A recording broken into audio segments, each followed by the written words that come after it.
Hello guys, ഞാൻ ഈ വണ്ടിയും ഓടിച്ചുകൊണ്ട് പോകുന്നത് ജയ്പൂരിലെ ഏറ്റവും മനോഹരമായ ആംബർ പാലസ് കാണുവാനായിട്ടാണ്. 1992 അക്ബർ ചക്രവർത്തിയുടെ ഒരു സേനാ നായകനും സഭയിലെ നവരത്നങ്ങളിൽ ഒരാളുമായ രാജാ മാൻസിംഗ് ആണ് ഈ കൊട്ടാര സമുച്ചയത്തിന്റെ പണി ആരംഭിച്ചത്.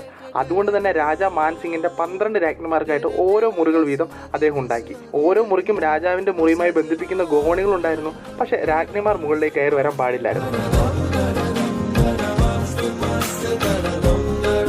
പിന്നെ കോട്ടയെ 4 നിലകളായി നമുക്ക് കാണുവാൻ സാധിക്കും. ദിവാൻ ഇ അം, ദിവാൻ ഇ ഹസ്, ജയ് മന്ദിർ അല്ലെങ്കിൽ കണ്ണാടി കൊട്ടാരം, അതുപോലെ തന്നെ സുഖനിവാസ്. പിന്നെ ഈ 4 നിലയ്ക്കും മുറ്റങ്ങളുണ്ടായിരുന്നു. നമ്മൾ കയറി ചെല്ലുമ്പോൾ കാണുന്ന ഈ ഭാഗമാണ് ജലേബ് ചൗക്ക്. ഇത് ആദ്യ നിലയുടെ മുറ്റം മാത്രമാണ്. അതുപോലെ തന്നെ ആംബർ കോട്ടയുടെ പടിഞ്ഞാറ് വശത്ത് ഒരേ കോട്ടമതിൽ കെട്ടിനകത്ത് തന്നെ ജയ്ഗൺ കോട്ടയും നിലകൊള്ളുന്നു. ജയ്പൂർ റെയിൽവേ സ്റ്റേഷനിൽ നിന്നും ഏകദേശം 15 കിലോമീറ്റർ ദൂരമാണ് ഇങ്ങോട്ടുള്ളത്. ജയ്പൂർ വന്നു കഴിഞ്ഞാൽ മസ്റ്റായിട്ട് വിസിറ്റ് ചെയ്യേണ്ട ഒരു സ്ഥലമാണ് ഇത്. അപ്പോൾ ഈ വീഡിയോ ഇഷ്ടമായെങ്കിൽ ലൈക്ക് ചെയ്യുക, ഫോളോ ചെയ്യുക. ലോങ് വീഡിയോ എൻ്റെ യൂട്യൂബ് ചാനലിലുണ്ട്.